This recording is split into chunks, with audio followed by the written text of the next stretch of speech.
بسم اللہ الرحمن الرحیم۔ السلام علیکم ناظرین، پروگرام خبر کی خبر کے ساتھ میں ہوں آپ کا میزبان ڈاکٹر بلند اقبال۔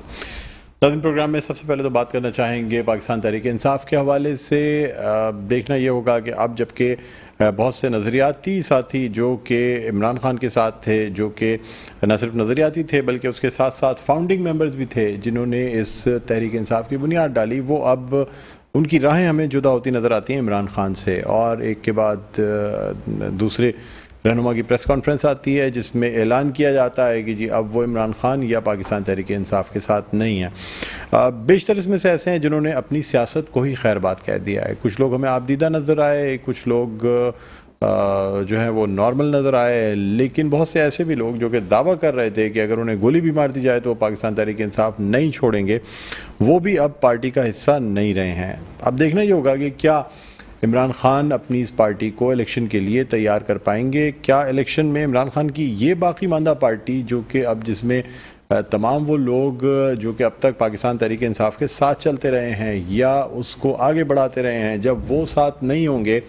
تو کیا تب بھی پاکستان تحریک انصاف ون مین شو کی طرح چلے گی اور ایک آدمی یہ پارٹی لے کے چلے گا؟ لیکن کیا اس پارٹی کا ووٹ بینک اتنا ہے کہ وہ کسی کو بھی ٹکٹ دیں گے تو لوگ بلے پہ مہر لگائیں گے، نہ کہ اس رہنما کو دیکھتے ہوئے جو ان کے علاقے کا ہو، جو کہ بااثر ہو یا جو کہ اپنی مقبولیت رکھتا ہو؟ یعنی اب صرف پارٹی کا ووٹ بینک، جسے ہم عام زبان میں کھمبا ووٹ کہتے ہیں، وہ کام آئے گا، ورنہ تو جتنے لوگ جن کو جانتے تھے، جو دوسری پارٹیوں سے آئے تھے یا ابتدا سے ہی پاکستان تحریک انصاف میں تھے، ان میں سے ایک بڑی تعداد جو ہے وہ پاکستان تحریک انصاف چھوڑ چکی ہے۔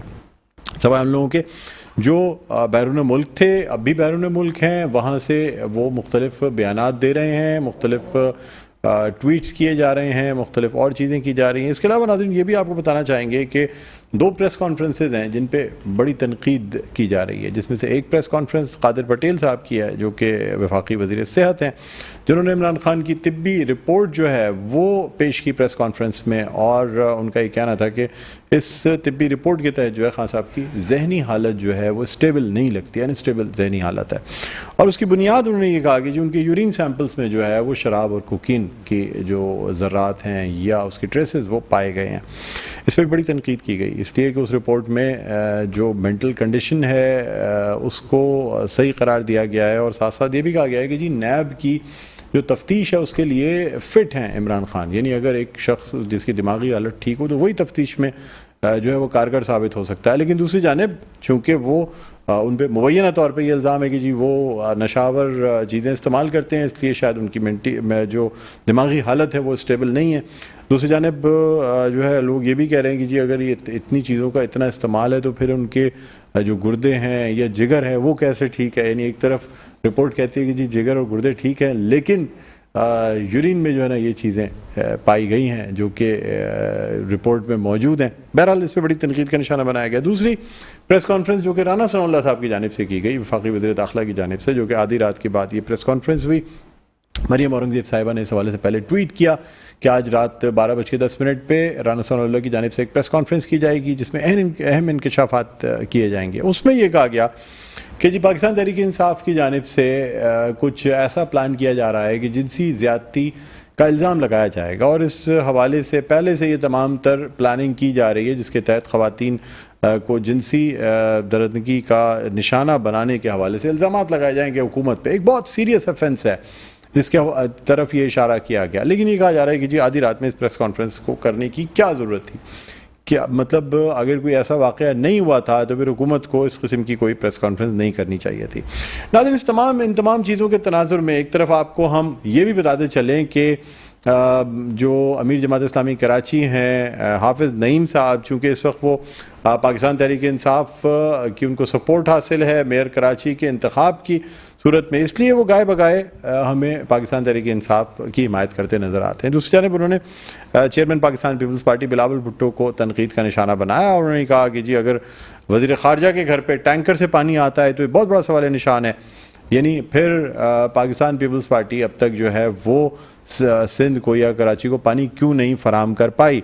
دوسری جانب اگر بات کی جائے K4 کے منصوبے کی یا پھر جو سینسس مردم شماری کی بات کی جائے تو اس پہ متحدہ قومی موومنٹ کو بڑے تحفظات نظر آتے ہیں، اور اب انہوں نے پھر سے ایک دھمکی کہہ لیں آپ اسے، تھریٹ کہہ لیں یا اندیا کہہ لیں کہ جی حکومت سے علیحدگی کا اندیا دے دیا انہوں نے کہا ہے کہ جی اگر یہ K4 کا منصوبہ اور مردم شماری اور یہ تمام مسائل ان کو حل نہیں کیا جاتا وفاقی حکومت کی جانب سے تو پھر آخری آپشن یہی ہے کہ حکومت سے علیحدگی اختیار کر لی جائے. لیکن یہ متحدہ قومی موومنٹ کی آخری نہیں پہلی آپشن ہوتی ہے.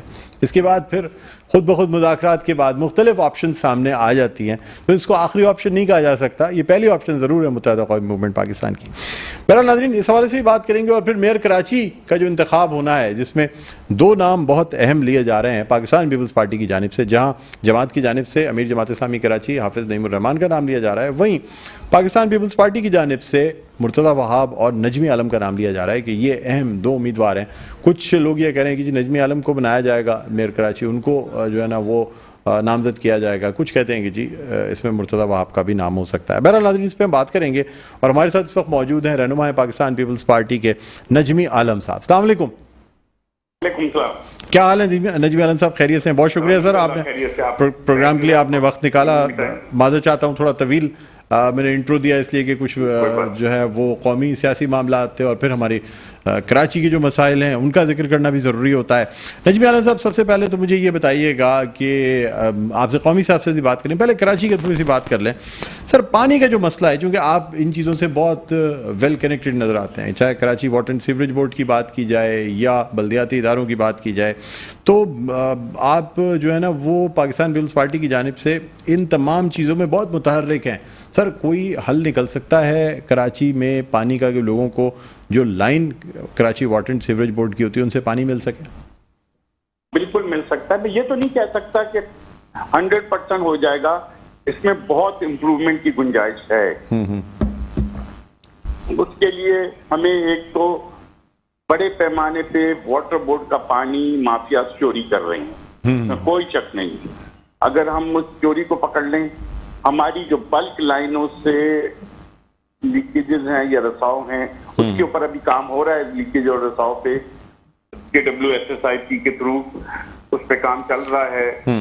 تو یقیناً میں سمجھتا ہوں کہ 8 سے 10% پانی کی صورتحال بہتر ہو جائے گی.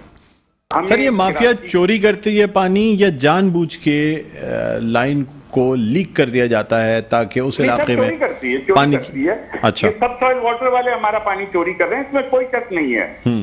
جگہ جگہ لوگوں نے انلیگل ہائیڈنٹ بنائے ہوئے ہیں، وہ چوری کر رہے ہیں. اچھا، یہ ہے، اس میں کوئی ڈکی چپی بات نہیں ہے. کتنے MGD پانی تقریباً آپ سمجھتے ہیں کتنے بلین گیلن پانی چوری ہو جاتا ہے؟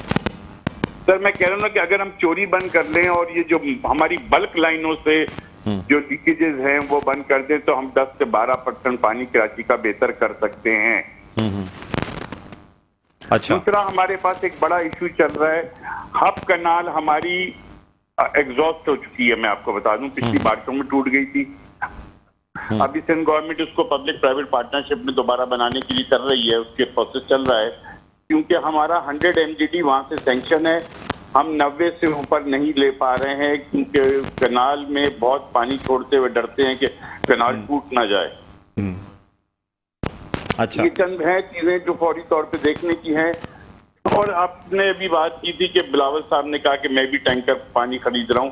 یقیناً وہ خرید رہے ہیں، میں جس بلڈنگ میں رہتا ہوں میں بھی پانی خرید رہا ہوں. اور یہ تو بلاول صاحب کے بڑے دل کی بات ہے. ان کی اپروچ کی بات دیکھیں، انہوں نے اس کو ایکسپٹ کیا کہ کراچی میں یہ پرابلم ہے اور ہمیں اس کو دور کرنا ہے. ورنہ وہ یہ خود اپنی مثال نہیں دیتے جو آج وہ حافظ نعیم کہہ رہے ہیں کہ وہ بلاول بھٹو بھی کہہ رہے ہیں. تو بھائی یہ ان کی حقیقت پسندی ہے. انہوں نے کراچی کے مسئلے کو ریئلائز کیا ہے کہ یہ ہمارا سب سے بڑا مسئلہ ہے پانی.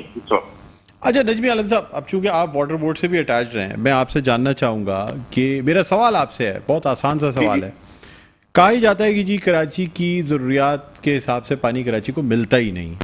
یعنی جو لائنز ہیں، جو چاہے ڈملوٹی کنڈیوٹس یا جو بھی ہماری لائنز جو کراچی کی طرف آ رہی ہیں جو پانی سپلائی کرتی ہیں، اس پہ کراچی کی ضرورت کے مطابق پانی ہے ہی نہیں. چلیں اگر اس بات کو مان لیں، سر میرا سوال سن لیں. میرا سوال آپ سے یہ ہے کہ پھر ٹینکرز جن کو کہا ہی جاتا ہے کہ صرف 12 سے 16 MGD پانی ان کو دیا جاتا ہے 450 میں سے، تو سوال یہ پیدا ہوتا ہے کہ یہ 12 سے 14 MGD پانی پورے کراچی کی پیاس کیسے بجھا دیتا ہے؟ سر میری آپ سن لیں، دیکھیں